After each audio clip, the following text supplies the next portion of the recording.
Wish you guys a very happy new year 2025.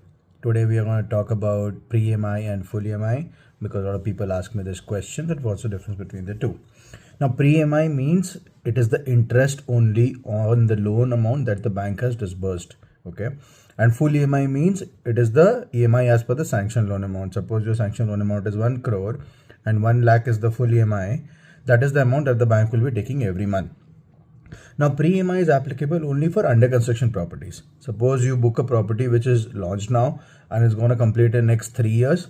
Then for the next 3 years, you have the option of paying pre-EMIs, which means you have the option of paying the interest only on the disbursed amount. So for example, in a 1 crore loan, suppose the bank disburses about 10 lakhs as the first tranche.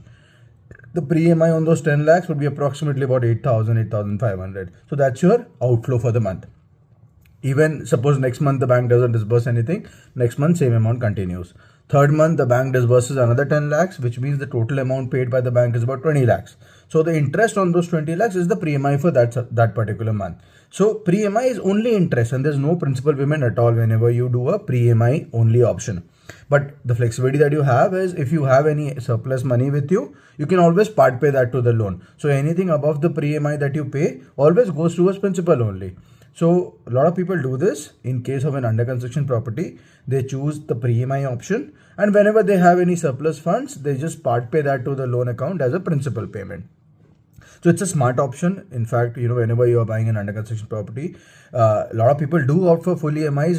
That is also a good option because what happens, suppose 1 lakh is the full EMI and 10,000 is the interest in that, all 90,000 which is left over goes towards principal payment. So if you don't have a running rent, if your property is out of your surplus funds, a lot of people opt for full EMI.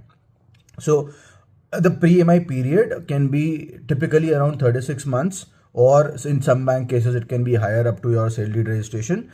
And suppose you buy the property in the middle of the property construction, then you might have only 18 months for the completion. So 18 months would be the pre-EMI in that case. So always ask your banker about the pre-EMI option and then accordingly choose whether you want to go for pre-EMI or a full EMI option. If you have any further doubts on this, feel free to ask me about it.